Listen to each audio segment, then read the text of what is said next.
All right, folks. So we are looking at the weekly chart of the dollar index, and the question has been, where are these levels coming from that were salient to the dollar index? If you go back to 2002 for the dollar index on TradingView, the symbol is DXY, and you want to be looking for the one that has TVC. Okay. You'll see that there is a small little gap right here. This candle's low, this candle's high. That's what I'm framing it on. So that's where I was looking for price to draw up into. Okay, so that we know where we're at. On the daily chart, you can see the market did in fact trade up to what we were looking for. Not surprising, because it's a higher time frame order flow. We have been seeing price move from a fair value gap here, rallied, took out a high, retraced back down into the imbalance here, fills that in, consolidates, creates an SMT divergence between this market and the euro dollar, as I mentioned in, I think it was Wednesday. Yeah, I think Wednesday's video. You also seen the SMT divergence between the dollar. The dollar should have made a lower low here. That's just what I'm basically drawing your attention to. And you saw this on the Wednesday video. The SMT divergence is because the dollar failed to make a lower low than this low, while the euro dollar made a higher high comparably.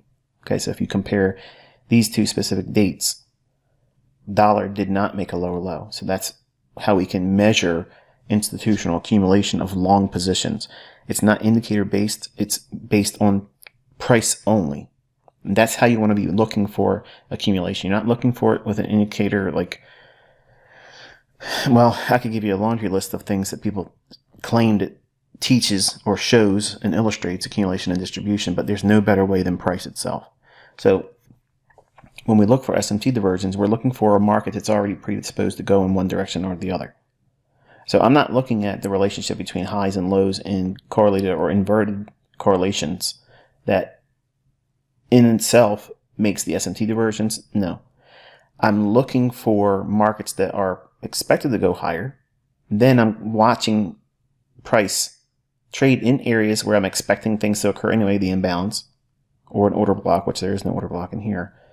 So the imbalance it trades down into, then it fails to make a lower low when euro dollar makes a higher high. That is a crack in correlation. That is my SMT divergence, smart money technique or smart money tool. Like I said, I've never really settled on what the T stands for. It's been interchangeably used for tool or technique. But I guess it really could be smart money timing. You know, I guess you can add a third thing there to really confuse you. Oh, ICT, so diabolical. But you settle on whatever you want it to mean. But whenever I say SMT, I'm looking at the relationships between important highs and lows in correlated markets. So if we're expecting the dollar to go higher, as we all know I was expecting it to see it go higher, then that is a expectation on foreign currencies like euro dollar, Australian dollar, cable, pound dollar to go lower. So we would be comparing the relationships between those foreign currencies, highs, versus the lows formed in dollar. And if we see things like this and it shows and illustrates that the dollar is under heavy accumulation of longs, this is extremely bullish. And because it's a higher time frame analysis, we need to know where price is going to reach to. Now, I'm quite confident that none of you probably were expecting price to draw up into these specific levels had I not drawn your attention to them. You would have been looking for something else, I'm sure, but not specifically these levels. And bottom line is, it's not important for you to know everything. It's not important for you to expect that you're going to know everything. Sometimes the market goes way beyond where I'm expecting. In fact, you can see it does go a little bit above where I was looking for it to go to. I don't care about that. As I mentioned on the Wednesday video, once it trades to 107.61, we are done for the week. That means the market's going to cap. It's going to create its weekly range expansion extreme. Or basically what we're saying is it's going to be the high on dollar and the low on foreign currencies. Here's the hourly chart on the dollar index. You can see how we had a nice little run up into that level. A little bit of a blow off move, not much, but did go above it 2 times. Then broke down, had a little bit of a fair value gap here, overshot that. It's not that it's a short because we don't want to be trading short against this. The market breaks down.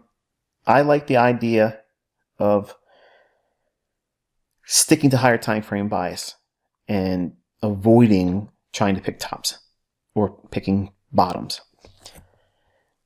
I know that feels sexy because some books and maybe some authors out there have done things in the past where they've illustrated how an indicator or a particular method has called the very high or the very low of a particular market.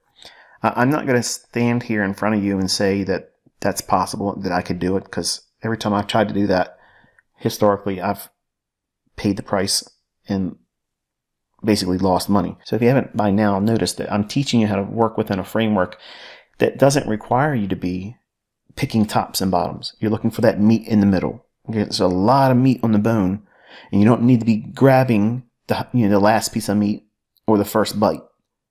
All that meat in the middle of the bone, there's plenty for everyone to eat there. So if it's important for you to be so precise, focus on being precise in the middle of the big moves.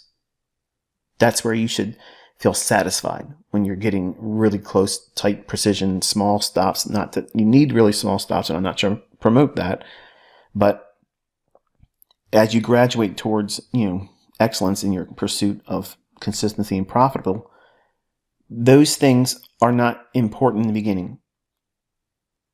Those things being precision, because you have to determine where the market's going to draw to. And obviously by having these levels, shown to you, it's pretty obvious now where it reached to. And I've had a lot of feedback, in the comment sections of the videos on YouTube and the feedback on Twitter that it's resonating with you. You got a taste of what it feels like to know what the draw and liquidity can do for you, how it works with the market overall for intermarket relationships and all these supporting ideas, not just in one asset class. Which brings me to the discussion I want to talk a little bit about tonight is, since the dollar has gone higher, let's go back up. Since the dollar's been going higher, that is a risk-off scenario. If the dollar's going higher, risk-off means that foreign currencies and assets other than the dollar are more likely to go lower or have a difficulty rallying higher. If there ever is an asset class that is rallying against this higher dollar, is that setting up a sell scenario for that asset class? No. What it's doing is it's signaling in the purest, most strongest manner possible that it is not going down. It is not bearish because it's fading. It's resisting. It's being relentless about it not going down with a higher dollar. So, what can we use that with in terms of bias? I'll bring that up again when we get to the S&P and index futures part, which will be the end of the video. But just remind yourself that this is the risk-off scenario because the dollar's been going higher. That is going to be a further amplification of using bias and why I was able to operate the way I did, and you all watched that this week, why I was looking for specific things in the index markets. And the 15-minute time frame on the dollar index, you can see we had a nice little Judas swing here at the London Open. Trades down and then rallies up, runs into the liquidity at 107.61, and then we had a nice little breakdown here, short-term little low here, small little tiny little gap here. Oh, ICT can't be there. No, it is.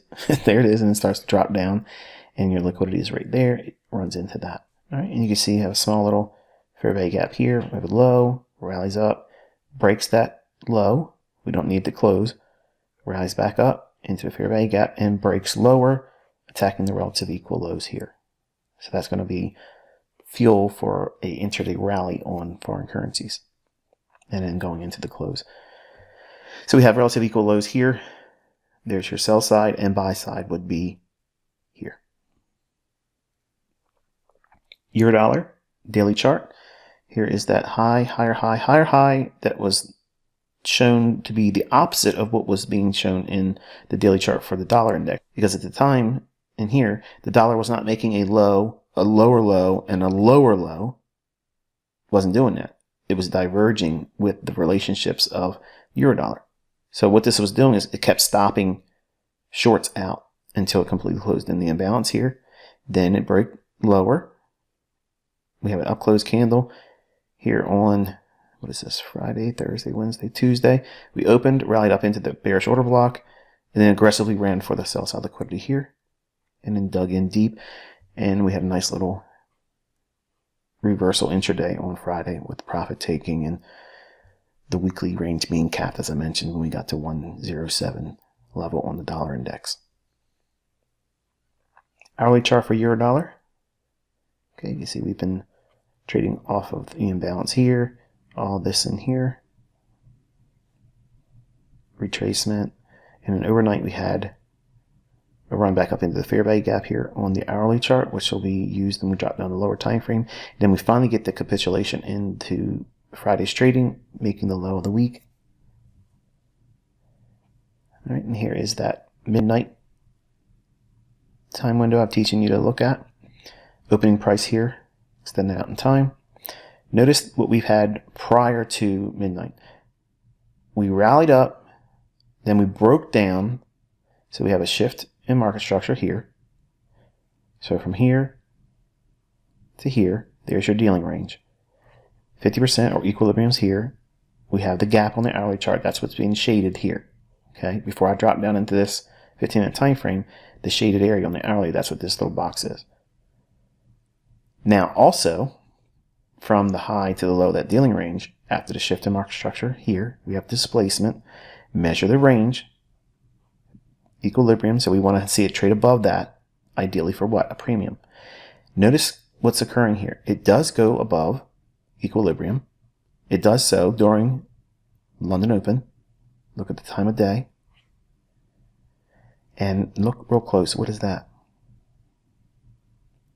Small little fair value gap inside of the hourly fair value gap. So we're looking at things fractal. We're breaking it down into more detail, more refinement.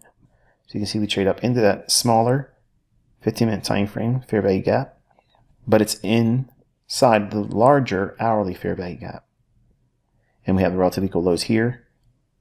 So what's resting below that? Sell side. And they run aggressive with speed, taking us into the sell side liquidity here. Now, if you look at the Fibonacci, lay it on this high to that low, you'll get targets. And if you take it from here to here, you'll get a projection for this level down here. I'll leave that for you for homework. But we reached down below the big figure, 1.01 big figure, hammered that, and that was the time when the dollar index was posting its bearishness, started to go lower, and then we had this nice rally up on Eurodollar. Right here, E-mini S&P daily chart, and this is the levels that I tweeted this morning right before, 1 minute before. Why'd you wait till the last minute, ICT? Because there's a lot of people out there that like to take what I take and share, and they'll use it for themselves and try to get credit like they did it themselves. So I'd like to wait till the last very minute for that very purpose. So that way it was so little time that no one can really do anything with it except for retweet it. And there it is. Some of you might not think that that's a big deal, but to me, it's a big deal. So this candle's high right here on your daily chart of S&P, and the symbol for this is ESU 2022 on TradingView. That candle here for Wednesday's high, and then Thursday's high. So between these two levels here, that was the dealing range I was working with. And I teach this, and I taught this when I was on Baby Pips. When I first came out and started teaching publicly on that forum, not because that's when I started teaching, but I started teaching in the 90s as well. But daily highs and lows are one of the first things I brought everyone's attention to. And it's because there's real order flow around these price levels. previous day's highs, previous day's lows, and highs and lows in the last 3 days. That was one of the first lessons I taught on baby pips with forex. Well, this is not forex, right? Because what I'm teaching works in everything. So we have the high here and the low here. That's these levels here. So when we go into the lower time frame charts, you'll see white levels. That's this here, okay? This part of the video is going to be very, very easy for you to get lost in the discussion. And sometimes, because you're watching the video with 2 times the speed, and I sound way faster than I ever talk in my real life, okay? Very methodical about what I'm about to say. I'd like to think about what it is I'm going to say, because I'm anticipating what I'm saying and what questions are going to arise in your mind. So because you're watching the video at a fast rate of speed, 2 times the normal playback, invariably you're going to miss certain things. And proof of that is if you look at some of the comments in the videos that I've been posting in this mentorship and in these reviews now, questions that are obviously answered in the very video that students that or viewers, casual viewers, they're asking the very things I'm talking about in the commentary for that particular video. So this is one that you're going to really want to stop the speed up, version of listening to me. Just go through it the right way, okay? Because if you don't pay attention on the higher time frame charts on where I'm putting these levels at, when we drop down the lower time frame, it's going to look really busy to you. Now, my chart is not like this. I'm trading naked. The only time you see me putting anything on the chart, which is what I refer to as lipstick, that is for your benefit. I don't see this on my chart when I'm trading. I know what I'm looking for. I usually have a pad with notes with specific levels I'm looking for, and I'm writing down specific times of the day I'm looking for those levels to be utilized. Morning session, PM session, not during lunch, that type of thing. So I'm really sensitive to certain price levels, and I'm watching price gyrate to, away, above, and below these types of levels. But I have a bias in mind. Now, I started this week, obviously, with the expectation that we're going to try to gravitate up into this imbalance from here to here. So all the movement here, this is not too much selling. This is not the sellers had control and selling pressure caused this. Okay, this is repriced. This is all repricing. The algorithm keeps offering lower prices no matter how many buyers coming in. It does not matter. The market keeps offering it lower. What does that do? It causes people to be more reluctant to hold on to their longs. So what are they going to do? They're going to start selling their longs. Okay, and that selling allows smart money to accumulate all of that because they buy early and they sell early. Now, it's not my point to go over market making in here because that in itself is another topic that could be mined for hundreds of videos and not really scratch the surface.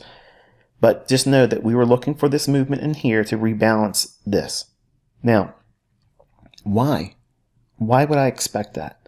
Well, we had the inability to get down. Here's Friday, Thursday, Wednesday, Tuesday, Monday's trading.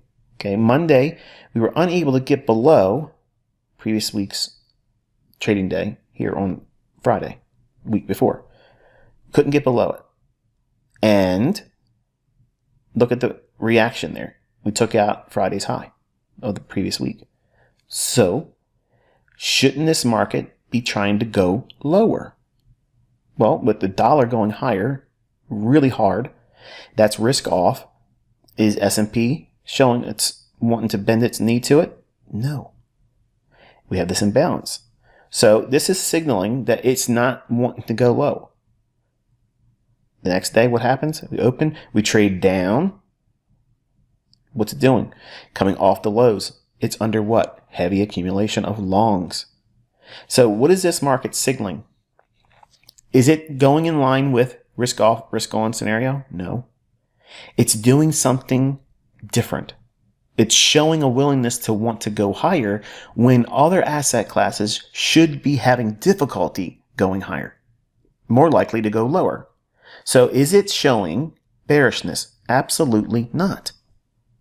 So we're looking for higher prices. So this is how bias can be a little bit more complicated, but obviously you have to consider other factors, intermarket relationships. That's why it's so frustrating for most of you to sit down with me and you want me to give you a 1, 2, 3 ABC formula that makes bias flawless, bulletproof. You can't lose. It's always going to be the right one. It requires more things to support it. What was that? The fact that we had the SMT divergence on the dollar. The fact that the euro dollar went higher. Oh, I'm not a forex trader, Michael. Come on. You're talking about forex. I'm only interested in index futures now. You've now convinced me that forex is lame. I want to be in index futures. Don't talk about forex. I'm focused on this. I'm focused on the markets. I am focused on the markets entirely. Just because you see me executing in forex pairs, or if you've been recently watching me execute in index futures with live account, those things are leaning on the same logic that I use with forex. And the same thing I was using when I was trading commodities back in the 1990s. So there's things that you're going to need. They're pillars of understanding. And they have to be understood over lessons and experiences that we understand what it is I'm doing. That's the reason why I tell everybody, to learn with me properly, you got to at least spend a year. Because you'll see a full calendar year. You'll see the seasonal influences in the beginning of the year, the summer, and in the end of the year. You'll see holidays. You'll see unexpected movements. You'll think, oh, wow, everything's going to be easy. And all of a sudden you get a curveball like this. And unless you're sitting with me and watching it unfold and I'm outlining and explaining to you why it should do what it's doing, you won't get it. You'll just look at this as, the market just did something screwy there. Or the market makers got me. I fell victim to the harmonic Harry pattern. Something silly. When it's just sound logic that you're lacking, then I'm obviously laying down for you right now. So, S&P was bullish this week because we've seen on Monday and Tuesday a reluctancy to go lower. So, yes, forex pairs are going to go where? Lower.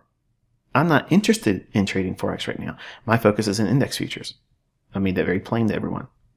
So, if I'm going to be trading index futures, am I going to be selling short in a risk-off scenario?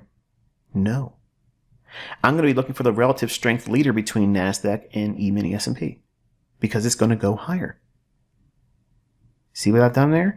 I've taken intermarket relationships. I looked at other asset classes. I've used the risk-off, risk-on scenario to frame risk and also to build the bias, the framework. And I've narrowed my focus down to, okay, I want to be long, so I want to be in markets that are going to be reluctant to go lower and create an SMT divergence. I want to buy the market that makes the higher low, even though the one that makes the lower low might go up in sympathy. I want to be in the market that does what?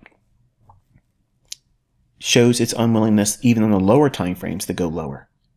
Because what I'm doing is I'm getting the cream of the crop. I'm getting the best of the best of the best. Understand? So, let's drop down lower with more levels here. This is the gap we've talked about. I think I've talked about it. I got two communities here, so I'm getting a little confused, but I'm quite certain I mentioned this in passing, at least in the mentorship videos and all the discussions since I began in January. But this June gap, I have this level here. This is going to be like a purple, okay? It's a dashed line here, and it's the high of this candle here. So it's the low of this candle and the high of this candle. That dashed line, it's in purple. That's these levels here. So this is where you're going to get confused if you're not paying attention. You have to turn the TV off. It's just me and you in this chart for the next half an hour or so. If you don't pay attention, you're going to get lost in all these lines, and it's not going to be helpful to you. What I'm showing you is real support and resistance. Okay? Everything you've ever learned about support and resistance, throw it away. Throw it away. because you're going to look for things that are not going to be consistent. The things I'm going to show you here are consistent. Okay. You see the folks on my Twitter feed, and I share a trade or I do an execution, and they're like, I don't understand how he just did that. Well, put your thinking cap on, get your notepad ready, write down the minute markers of the video, because you're going to want to go back into those moments where I said something and you want to revisit it again. Okay, this is that kind of video.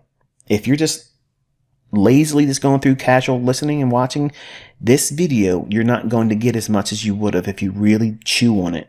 Really dig into this one, because this is some of the best stuff you're ever going to get from me. And this is how I trade. This is what I'm looking for. This is the logic that's in the trades that it's not in your charts. You're not seeing this in my other students that, don't want to say that they're my students. They're trying to pretend that they've invented this stuff on their own. They have not. This here is the logic. We have a gap. That's a real gap. Now, supply and demand, which I don't trade with, I think the logic is infantile in the beginning. It's, in my opinion, better than support and resistance, but still infinitely less than what I'm teaching. That's not a knock against them. It's not against anyone that uses supply and demand. I'm just stating the facts. What I'm teaching you here is the real precision, because this is what the algorithm's doing. I don't expect you to believe me because I say this. You're going to see it. You're going to see it right in this chart. You're going to see why I did what I did trading this week. They were real executions. They were not hindsight referred to in a market replay. They were a button pushed, managed with a stop loss, targets being hit, partials taken along at logical levels. There's real sound logic here. And if you cheat yourself and not pay attention to it, well, you know the score. These types of gaps, they will be revisited in future market delivery. What does that mean? Well, because I don't trade with supply and demand, and I think this is one of the facets about supply and demand that is absolutely incorrect. Supply and demand and its proponents, they like to say that they want a fresh zone. First of all, I don't deal with zones. I'm looking at specific price levels. I'm looking at a specific price level, not a range where who knows what price level is going to be the one in there. I know exactly the level I'm looking for. My students know exactly what level they're looking for. It's not some ambiguous range that who knows where they're going to key off and what to buy, what to short on. How's that useful? You're playing a guessing game. I don't want to guess about what level I think is a key level. That's what I'm showing you here. That gap, you want to have the high and the low of that gap and extend that in the future. How long? Until it moves away from it. What? Yeah. See, supply and demand and its creator will tell you you can't cut through candles. That is a farce. And I'm going to show you why that's a joke. Okay. You have to know this. You have to know this because the markets are run by an algorithm. They are not looking at ranges that are ambiguous, supply or demand. That's not what's going on because the markets are not being controlled by buying and selling pressure. They're being controlled by algorithms. And it doesn't matter how much buying and selling are going on. The price of the asset is being repriced and booked on its own delivery. Not because so many people bought or so many people sold short. And that's a very hard thing for people, especially people that have been trading for a long time. That's why I'm able to see things that don't look like they should make any sense. And why is this trade working like this? Why is it so precise? Why am I getting in? And why is it turning? And why is it going to where I think it's going to go? Because I'm in alignment with the algorithm. I know what the algorithm's trying to rebook to. When these runs turn at these like special little areas that I'm looking at on my chart, I'm not all the time making that attention to detail in the trade because I'm trading. I don't have time to do every little detail.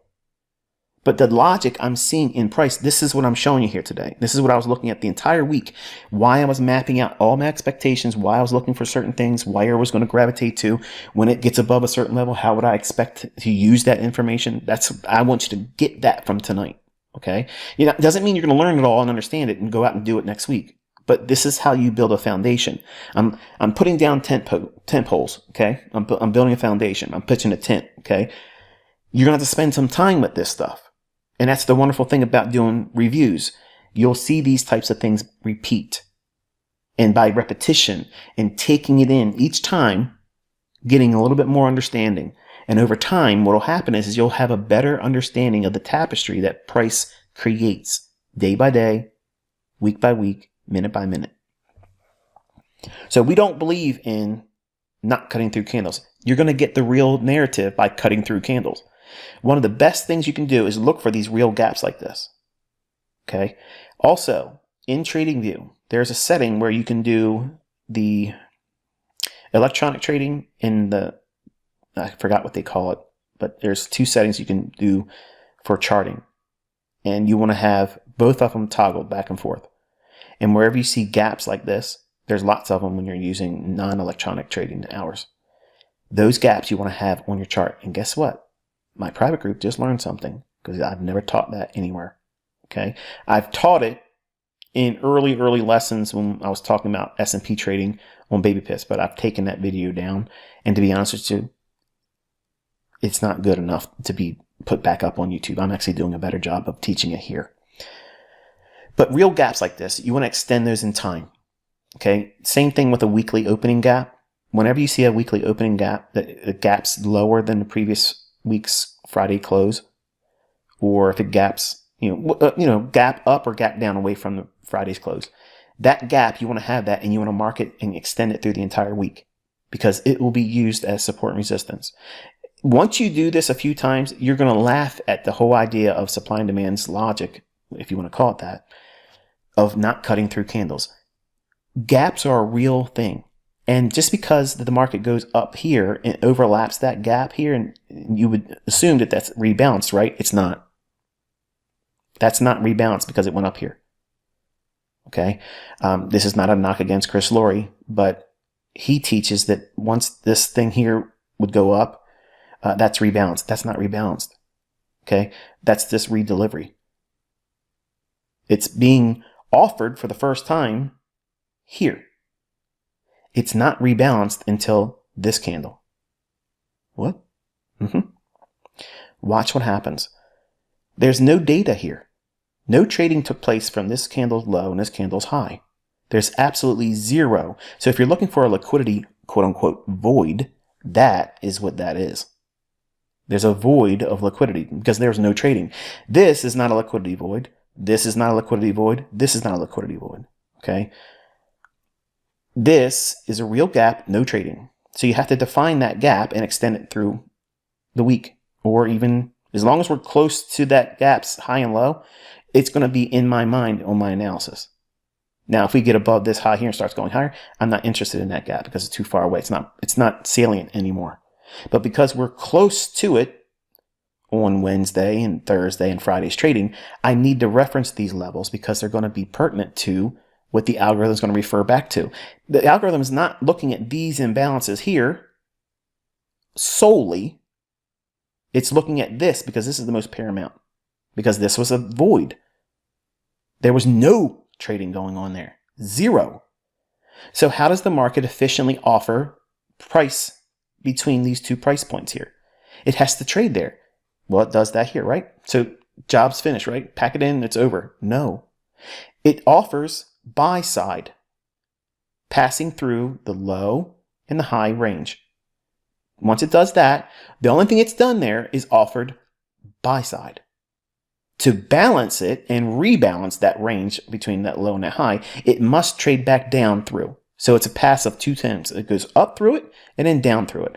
That range here is balanced when this candle passes down through it.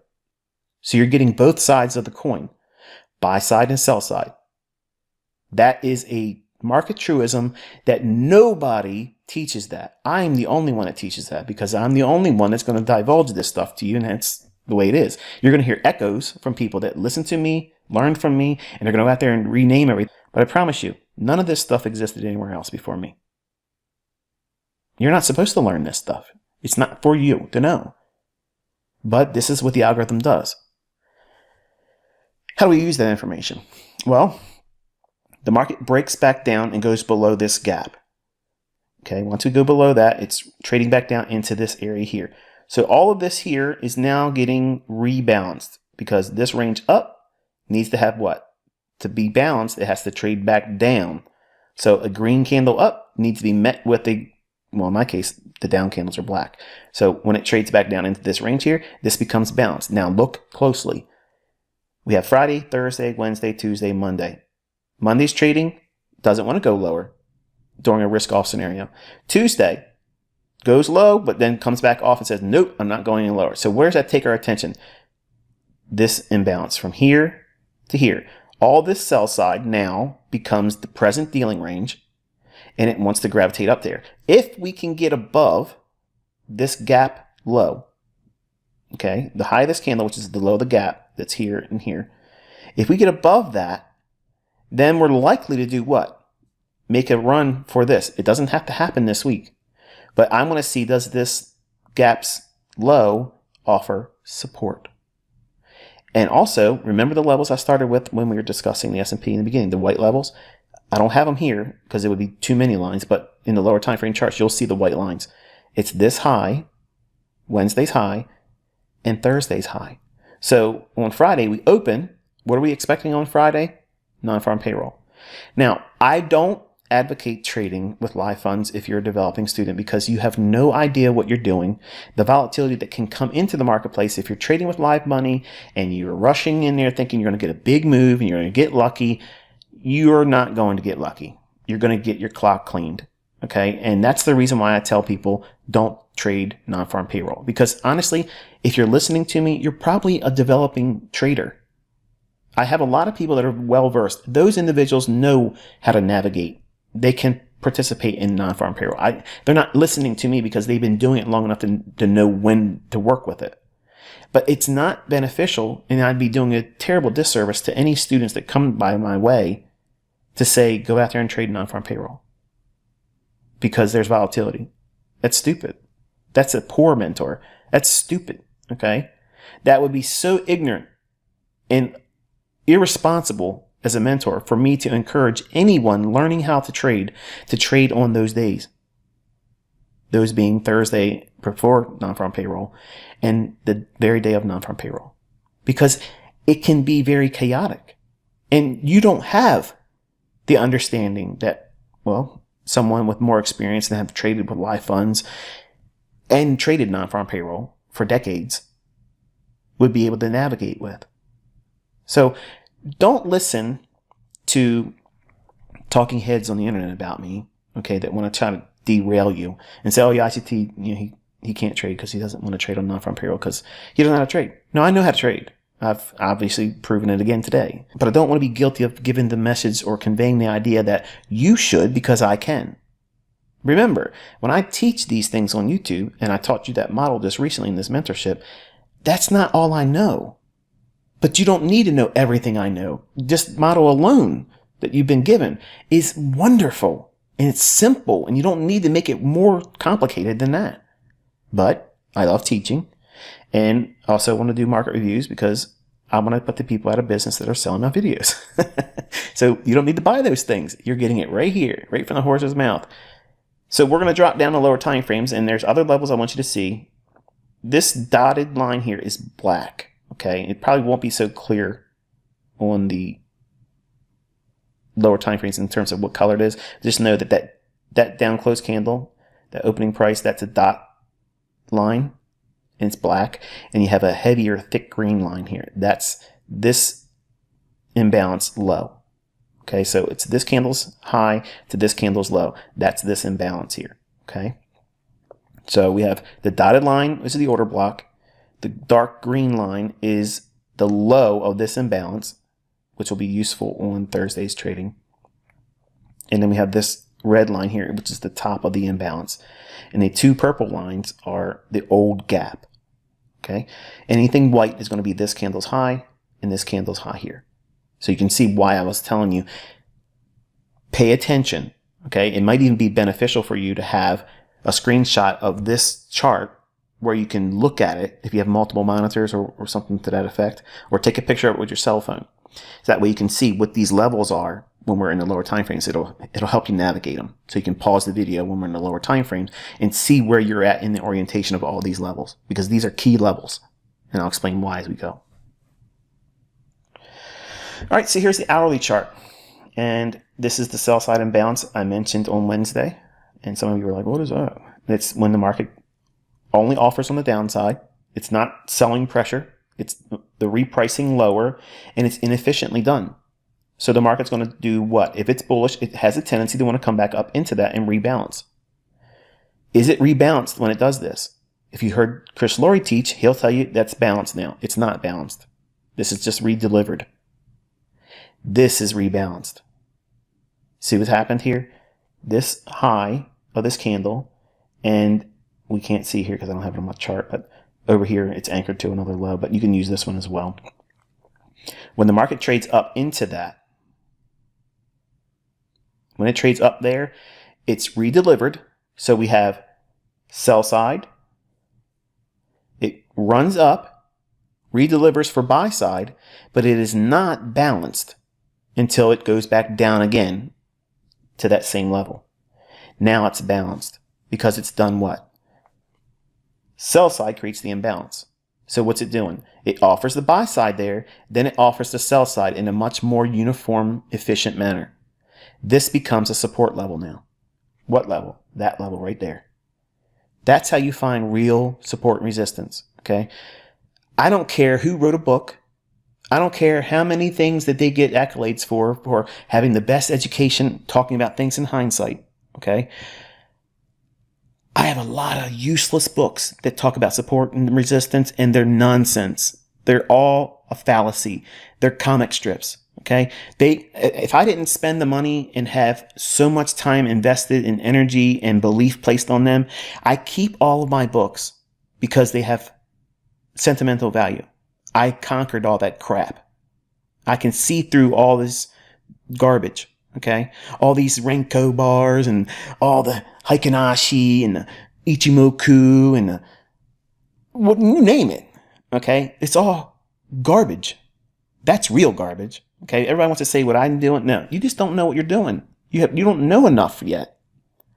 But nothing comes close to this, folks, because what I'm showing you is exactly what the algorithm's doing. The algorithm is not organic. Okay. It's only doing what it's programmed to do. It's referring back to these levels over here. Because now think about this. If this imbalance exists, we've known about it, the market's bullish, it's going to follow what?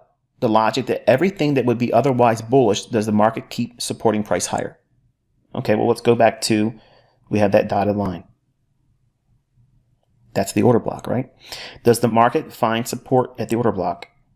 You can see the candles are kind of building up support, won't go any lower. Then it rallies up. Then it comes down into what? That old imbalance low. This is why I said take a picture or have a chart of it in another monitor or look at your cell phone. We're in that low end of the daily imbalance. It's finding support there. Look right here. What do you see there? And we'll get to that. Does the market rally from there? Yes. Does it trade up into the imbalance and reprice to this high end over here? To offer this sell side a buy side? Yes. So for the down close candle here that passed through, now we're seeing a green candle go up there. That's the first thing we're looking for. But then it does what? It goes down in to that same level again during non-farm payroll release. What's it going to do then? Reprice higher. Where's it going to go? We have a remaining balance here and bearish order block. Last up close candle before the shift lower. There's where you see your price going. Now, some of you are like, oh, come on now. This is all made up. Folks, I have an army of people that watch me do this every single day, every single week for years. I understand it may seem high and lofty to you if this is your first time you've been introduced to this, but I promise you the things that you're going to see in these reviews are going to start laying a foundation. The first time you see it, it's going to feel like, oh, come on, I don't really get what he's saying, because you're just being introduced to it. And that's normal. Anything highly technical, the first time you get introduced to it, it's going to feel very difficult and complex. And it's going to be very easy for some of you that are very lazy to say, I'm trying to check out. I'm out of here. Goodbye. The folks that really want to know what they're doing and how to read and decipher price action and not require any hand holding, no indicators, naked chart only, I see this with nothing on my chart because my eyes go right to that area there, and I know where the order block is because I have it on my pad, the price level. I'm working off of a notepad with levels written down, and right next to those levels, I have a specific time that I'm looking for that price level to be traded to. That part is not going to be taught to you. You don't need it. That's the thing I hold back. You don't need that because you can see it in your chart. And if you just submit to what? Time. That's why I tell you, submit to time. If you wait for the kill zones, wait for the price to trade at these levels, does it give you the setup? What's the bias? Bullish. Where's it going? Here to rebalance, and then over here. That last little portion. That's what you're getting here. The purple levels. Remember that old gap? Look at the bodies of the candles here. That's the low end of that gap. Look at the bodies here. That's the high end of that gap on the daily chart where there was no trading. That's the real liquidity void. That's what's being shown here. See how price is gravitating around that? Look at that low and that candle right there. That's support and resistance, folks. That's the real thing. That's the real McCoy. Don't tell anybody. Shh. All right, so here is a zoomed in portion of the hourly chart for S&P. Remember that gap I said we'd go back into in a little bit more detail? Here you go. The market rallies above, shift in market structure, fair value gap, drops down in. Oh, look at that. That's the low end of that imbalance on the daily chart. Remember I told you a deep green level? Look at the bodies. Boom. Run away from it. See that? Rallies up into the imbalance, the sell side imbalance. Reprices there. Stretches its wings up into the higher fair value gap, into that bearish order block.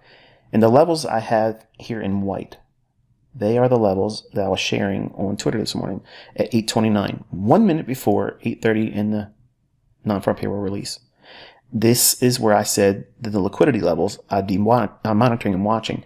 The sell side is here and the buy side is here. If I'm bullish, what am I looking for? Sell side, then go buy side. But what if it's trading here and we haven't got down to the sell side yet? What can I do with that? Well, I showed you today. I shorted it. And I'll give you some more details as we go along, because I know some of you are like, in the video, he says the fair value gap is not a buy, and then he sold short in it. Because I know some of you are looking at that, just like the yahoos on Instagram and on Facebook and on YouTube that take my stuff and they try to pretend they know how to do it and teach people and sell it for money, but they cannot trade the information. That's why I'm telling you, have them prove if they can do it, if they can make money with real accounts. I'm telling you, folks, they will gladly shove that proof down your throat. And you don't see that, do you? How about the other mentors out there? They got a lot of things to say about me, but they're not proving they're doing it. They're not explaining it beforehand. They're doing a lot of losing trades and then getting lucky with over leveraging. I'm going in, picking my shots. One trade, smashing any over leveraged results. Precision. Over and over and over and over and over again. That's what you're trying to learn. And that's why I'm pouring myself into this. Because you're going to learn how to beat the shit out of all this other stuff out there that permeates the industry. Yeah. I'm here to make you a monster. All you have to do is show up. These things I'm showing you here, this is just a little bit more complex than you probably are expecting.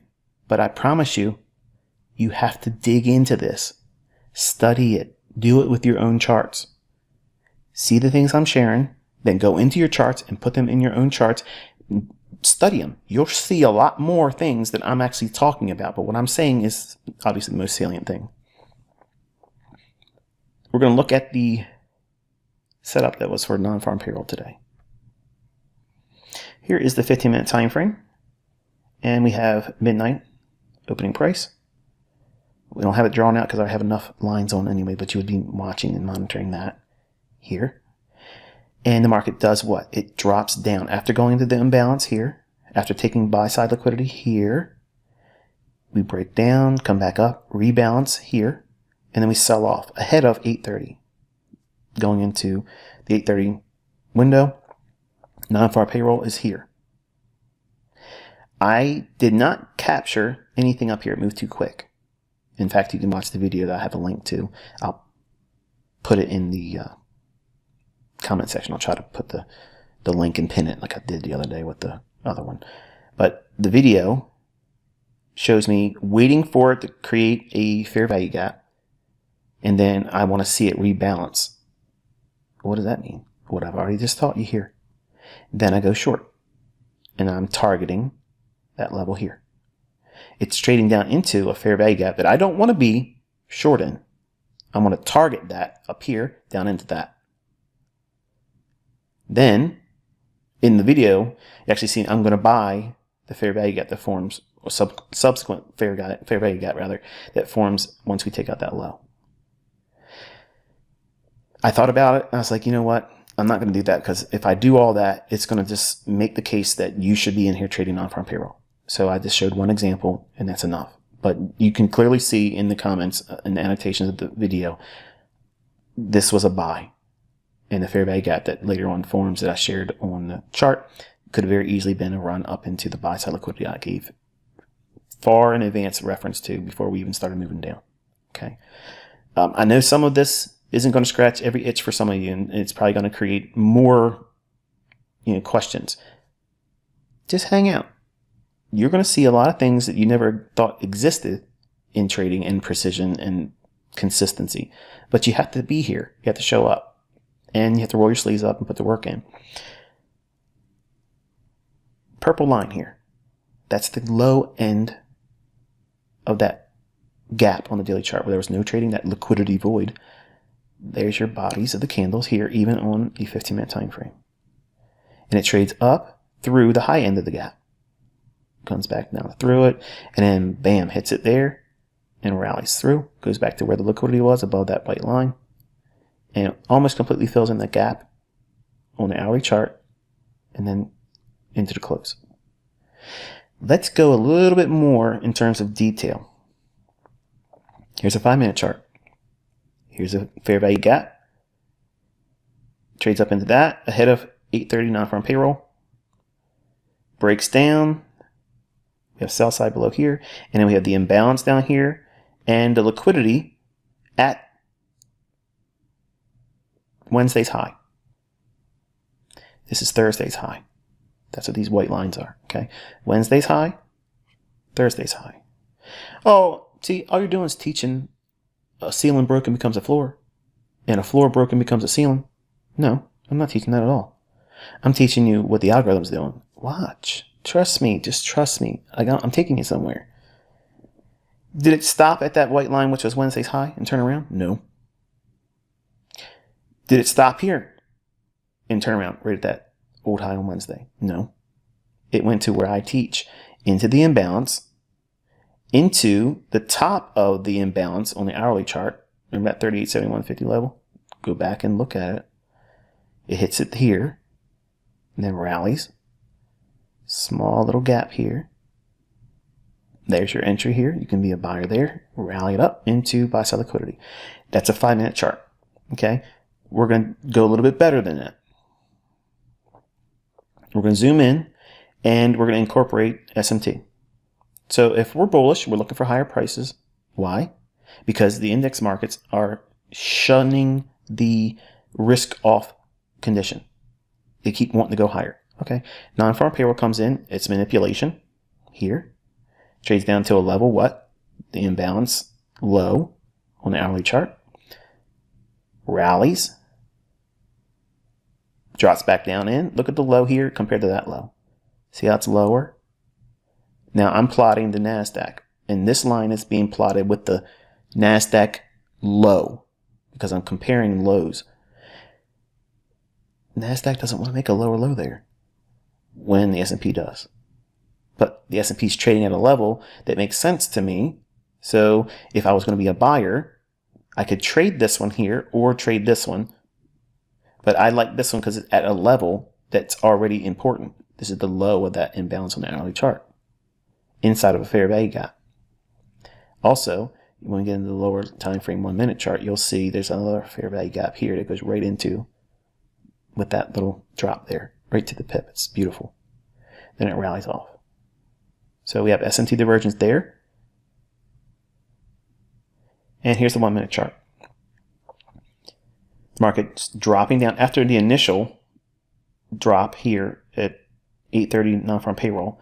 Then it trades back up to this level here, completely random level, which I don't have in the chart because you're not seeing it. But I'm showing you what I was seeing in my mind with the data that I have written down on a piece of paper while I'm trading.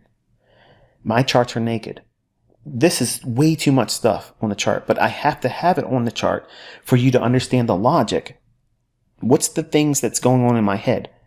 I can't sit down with a naked chart and say this, what I'm doing, and tell you just raw numbers. You won't be able to learn it that way. So when I put these rectangles on here, invariably people think it's supply and demand because that's what you see typically as supply and demand zones. Notice I'm showing you areas where it's going to gravitate to, but in those areas I have very specific price levels. It's not ambiguous. It's not some, well, try to figure it out. Hopefully I get the right one. No, I know what I'm looking for. And my students that are under me know what they're looking for. We'll come back to this for the trade setup that I actually executed on, but I want you to follow along with the logic. Here we drop down. Look at the body. Look at that. Respecting that imbalance. Runs away, leaves a fair value gap. We'll come back to that. Rallies. Comes back up to the top end of what? This is the high of that gap. Remember the gap on the daily chart? Look how it consolidated around the low of the gap. Consolidates, accumulates more longs, and runs away. Creates what? Fair value gap. Drops down into it there. That's a buy. Show me some setups, ICT. There's one right there. You can be a buyer right there. What are you going to hold it for? Well, you can take a partial here at the top end of that hourly imbalance. Notice that I'm showing you that my partials are not just some willy-nilly knee-jerk reaction because the market moved. This is levels where I would be taking a partial. When it gets to this level here, I'd take a partial there too. See the difference between understanding what I'm teaching you, deeper dive behind the logic. My partials are not random. I'm looking for these types of things. But because it's not imperative that I lay everything down in a chart, because frankly, I don't have the time. I mean, I'm in these lower time frame charts and I'm executing on things that are highly precise and I don't have the benefit of time to lay it all out. I can do that after the fact. And you can see with crystal clarity as to why I would be doing the things I'm doing. But it's important for you to go into the charts and see what these things are doing. And you'll see what I'm teaching here repeats every day, every week, every month, every quarter, every single year. But you have to have some kind of framework. What's that framework? Are you trying to build the case that you want to be a buyer or seller? That's not bias. So you're trying to determine what you should be doing. Is the risk off scenario with the dollar, is that bias? No, that's framework. Bias is finding the market that's in alignment with that idea. And indices have not shown its hand that it wants to be a part of that risk off scenario. So it's been bucking that trend that would be otherwise associated with lower prices in foreign currencies and equities and such. It's saying, nah, I'm going to sit this one out. I'm going higher. So it's really strong. It's the stronger of the strong because it won't go down. So I'm focusing on doing what? Being a buyer. Well, wait a minute, ICT, you just sold short right there. Right, because I sat down in front of the charts. I wanted to give it an ideal scenario of reading price and studying liquidity on non-farm payroll. I think which is what I did today with a demo account. I did a demo trade. I'm following the logic and the rules I gave everybody. You should not be trading with live money on non-farm payroll Thursday or Friday. Don't do it. But practice studying liquidity, because these are hard conditions. So if you were able to do it in these conditions, when you have just regular bread and butter conditions that are not FOMC or non-farm payroll related, it's a lot easier to navigate the marketplace because you have worked in harder market environments. So anyway, the market has a fair value gap here. It rolls up into the high end of the gap on the daily chart, the one that has no data. That's this level here. Remember I told you to be purple levels here, and this is the low end of it. It rolls to it here and drops back down in. Look at how much time it touches the low level of that gap. This is a stale level, folks. Sam would have been like, no, it's way past its expiration. But look at the sensitivity. The algorithm is reading all this right here. This is all price delivery around a level that is highly, highly crucial for algorithmic principles. Look at that. Look at the bodies hovering around and stopping right at that level. That's the low part of that gap on the daily chart where there's no data at all. It accumulates here. What's it doing? It's trading, buying, buy, fill in this little gap here and drop down into what? This fair value gap. You don't think this is important? I have a student right now on Twitter that shared that he was short and this is what he was aiming for. And I don't usually like people that are showing me their trades. And you all know this. People that post things to me. Hey, what do you think? You think this is a good trade? I don't ignore it. Well, I do ignore it actually. I don't put a heart on it. I don't like it because that's me co-signing your trade. And that's what you're really asking for. You want the oracle in me to speak up and give you the okay sign that that's a good trade. No, I'm not going to do that because you're not going to learn anything by that. But because I knew that this was going to be a turning point, the gentleman on Twitter knows that I liked his post. And I liked it way before it even traded there. That was my way of being able to come back here and say, this is an area that even my students seen that as a target, but this is what? If it's bullish and it creates this lower low, not seen in the NASDAQ. Look at all the ingredients that are coming together here. Fair value gap, a larger fair value gap. We're at the low end of the actual gap on the daily chart where there was no data. And we have S&T. It's accumulating what? Longs. This was a stop hunt. Relative equal lows. Boom to imbalance. That's it. Look where it stopped. Right to the point. Rallies above. What's it doing here? Shift in market structure. What's this? Fair value gap. Accumulation of what? Longs. Why? We're at the low end of that gap. There is no data on the daily chart. And a fair value gap. And we have S&T divergence. And we're at a discount. High, low. First partial here. High of the imbalance on this level here. Then the high of the gap with no data on the daily chart. That's another partial right there. Here's another partial here. And then we're in the shaded area. There's a partial. And then as soon as we run above here, that's it. We ran the buy side out. And then had the smallest portion on to see if you can get that imbalance that's on the hourly chart, that last little fair value gap with the bear shoulder block. And you see a little bit of an overrun here, but not much. Then right back down in, sweeping back above that old level, which was Thursday's high. All right, so here's the execution using the liquidity and the fair value gap and understanding the logic as to what's going on and deciphering what price is actually trying to do. The market moved away too quickly for me to actually do anything in here. The market trades back up to that old level. Again, look at this level here and go back to that chart where I said take a picture of it and you'll see what these levels are. It's returning back to that level.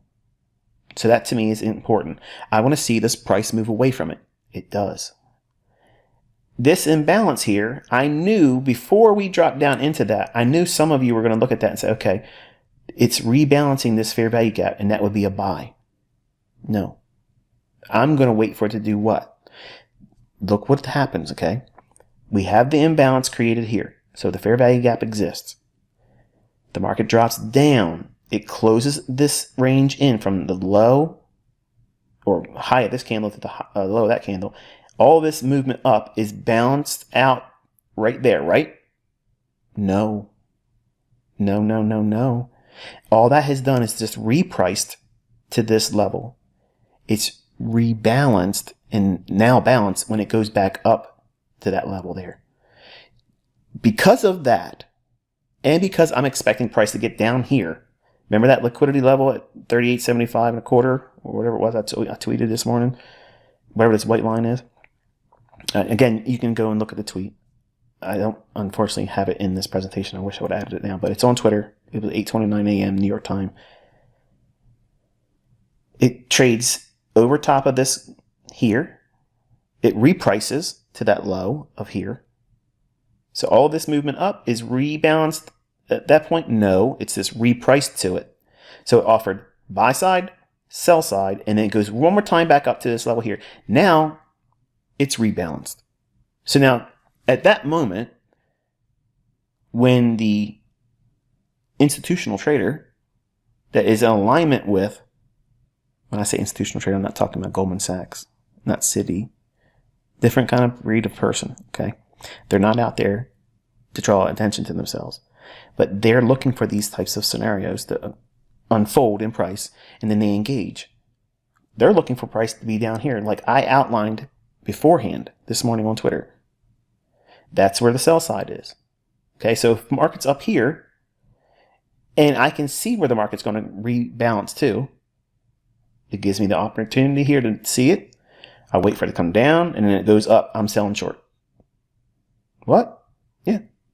See, everybody else out there on Instagram, Facebook, Twitter, YouTube, because I've taught fair value gap, they think everything in the chart is a fair value gap. You have to know narrative.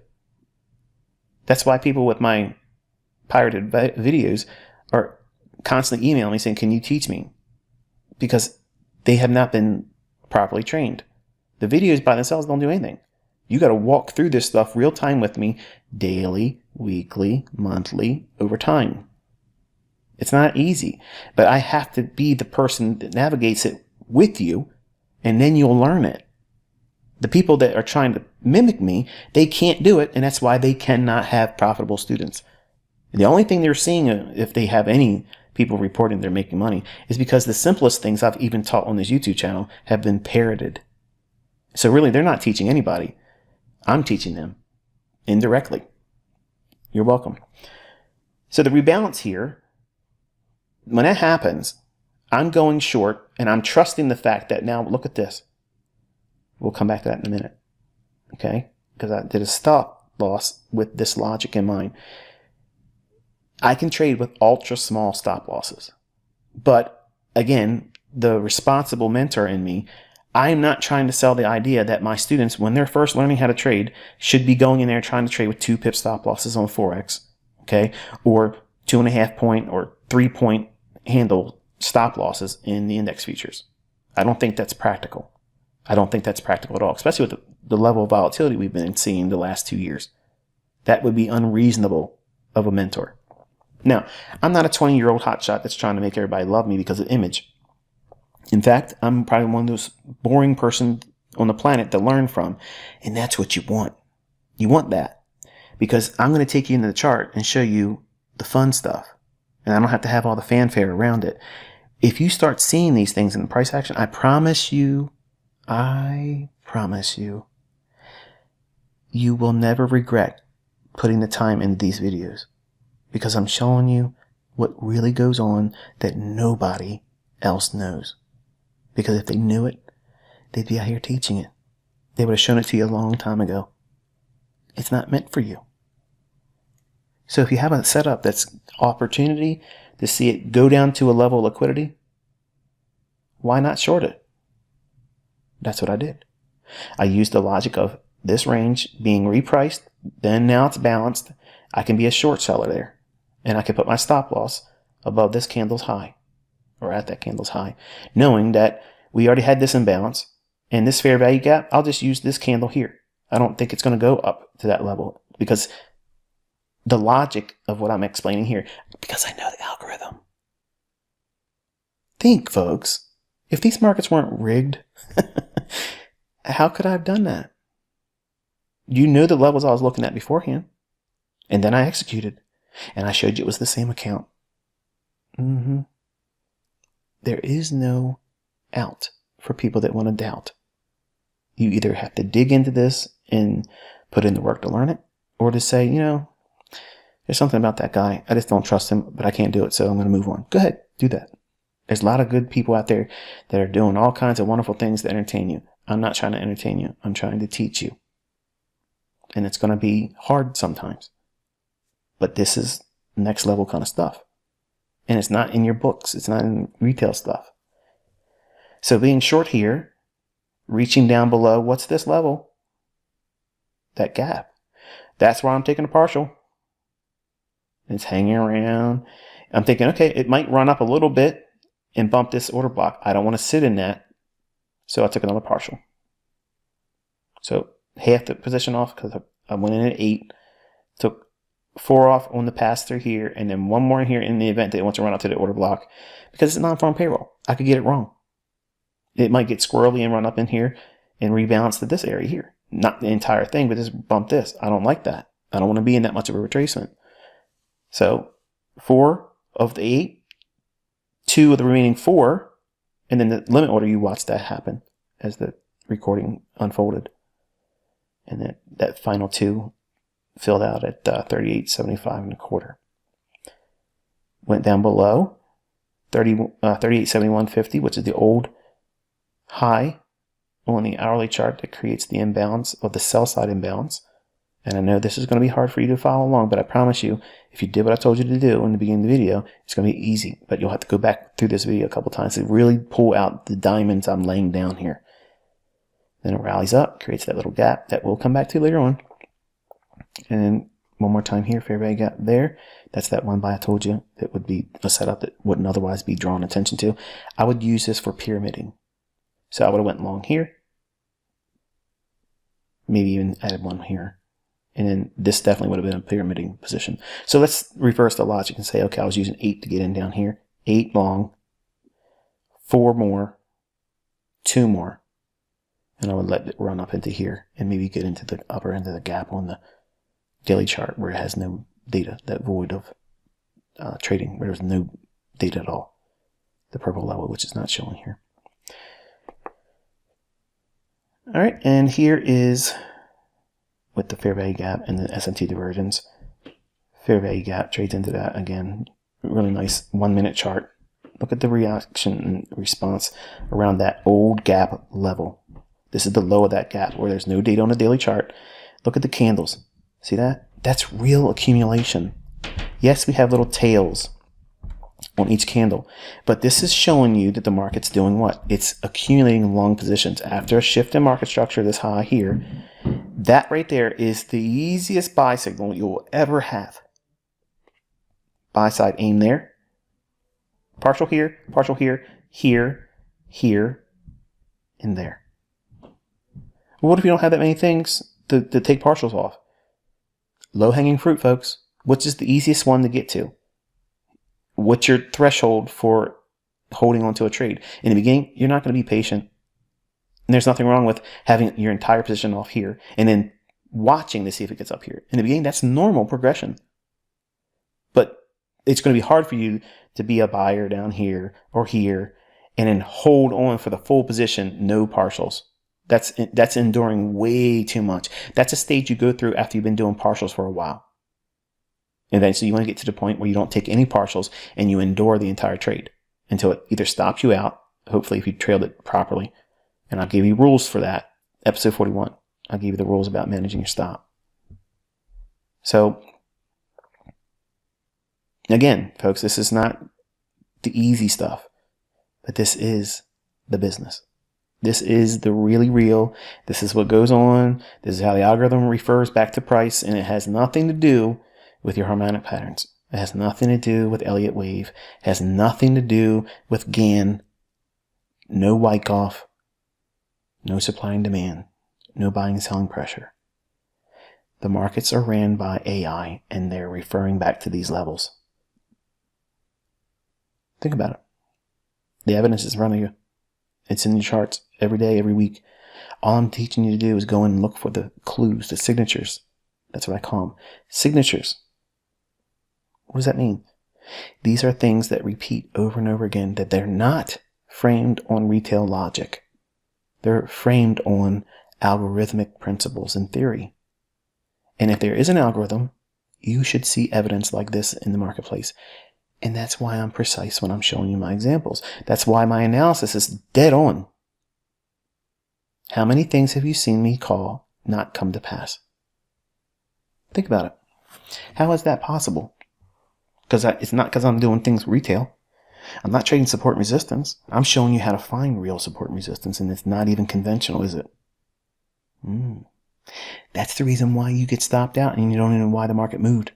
Because it's doing what I'm teaching. It's running its macro. Short little list of things that the algorithm is designed to do based on time and day of the week and seasonality and the liquidity that's in play.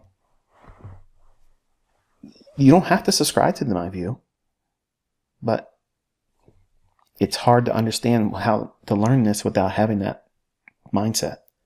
That's why I have to have you endure a lot of things that are going to be very challenging. It's going to be challenging to your perception of price because it's taught that we have a free market. Well, it's free for anybody that has the money to get into it. But it's not a free market where it's not rigged, because it is. And you can get mad, you can get upset and say, oh, this isn't fair. Or you can say, you know what? This is advantageous. Because if it's rigged, it must follow some kind of a method. Well, guess who's talking to you? The engineer.